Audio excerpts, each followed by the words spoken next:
see. Am I on? Get that microphone on. Can you guys hear me?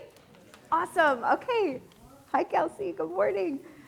So we wanted to just share a quick announcement and take a moment to clear up any confusion and share an update about our upcoming congregational vote.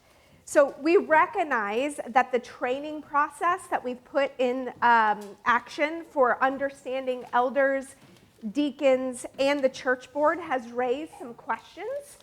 So since training is such a key to make an informed decision, we've decided to move the vote back to Sunday, March 9th. So please mark that on your calendar. We're going to be voting about elders and deacons on Sunday, March 9th. There's a few reasons for that. It's to ensure that everyone has clarity. This is such a big decision, so we want to make sure we're all united and understand what's going on. So we have time to understand the leadership structure and study it out.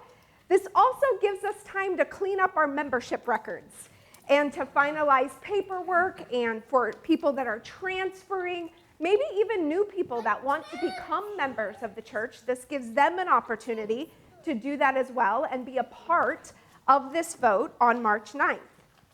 If you're unsure, if you're a member, if you're not sure, please see Alicia or Diane. They are cleaning up that process and getting it all taken care of, and they are happy to help you. So let's talk about the training process of this, okay? There's been some confusion. This QR code right here, okay?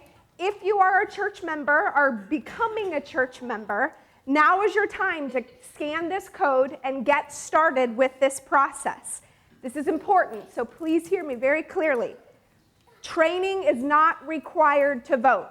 Training is not required to vote, although we strongly encourage it, because this is a big moment in Rush Hill's history. And we want to make sure that you are well informed and that you have prayerfully considered what this new leadership structure looks like.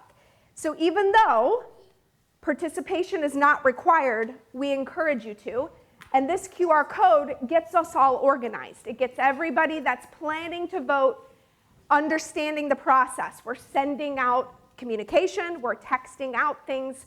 This is important that that you're on this list if you want to vote, if you are a church member. So please take time to study and pray about this. Take time to do the training. We're putting a lot of work into this to make sure that you all understand the process. And please seek God's guidance in your decision.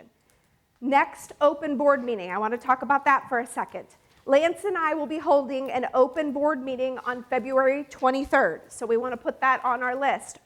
23rd, immediately following Sunday school, we're going to have an open board meeting. Now, this isn't a free-for-all where you come in and just blast us with a bunch of questions. We're going to organize this process, so we ask that you submit your questions that you have about elders, deacons, and this process in a form that we will text out to you if you've signed up for this process. So we're going to ask that all of your questions be submitted to us by February 19th at 9 a.m. And so that is going to come out to you, the question form for you to submit your questions to us tomorrow. So you'll get that link to fill out your questions, and we just need you to submit them to us by February 19th at 9 a.m. Okay.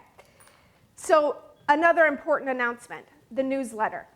We encourage everyone read the newsletter every single day. It comes out Monday through Friday. This is the best way for us to communicate important topics in a timely way, especially important information that you didn't receive right here on Sunday. Not everybody can be here every Sunday. So our newsletter is a way for us to update you and make sure that you are aware and in the know with what's going on. So please check that every single day. We put a lot of effort into putting that communication together, so please utilize that as a way for us all to stay informed. Now, let's talk about technology, all right? I want to just I understand that technology can be frustrating. I do. I understand that. However, we are a church that's committed to reaching the next generation. So it is so important that if that is one of our mission statements, which it is, then we need to stay current. That's essential. So these updates that we're making with technology is making Rush Hill more connected, relevant, and effective to fulfilling our mission. So please stay united with us on these new technology updates that we're doing to make us more effective and relevant for the future. Lastly, streamlining questions for clarity. To keep things running smoothly, and since our church is in a major transition space, we ask that any questions that you have about elder, deacon, and the board go directly to Dave. Let Dave answer your questions first. If he can't answer, he is our president here. If he cannot answer your questions, he will come to Lance and I. We will help him out, and he will get your questions answered. So that's what we ask for streamlining questions here. And so thank you. Thank you for your commitment. Thank you for standing behind us as we walk through some really hard transitions. We are fully expectant for amazing and beautiful things for Rush Hill. Thank you. You're welcome.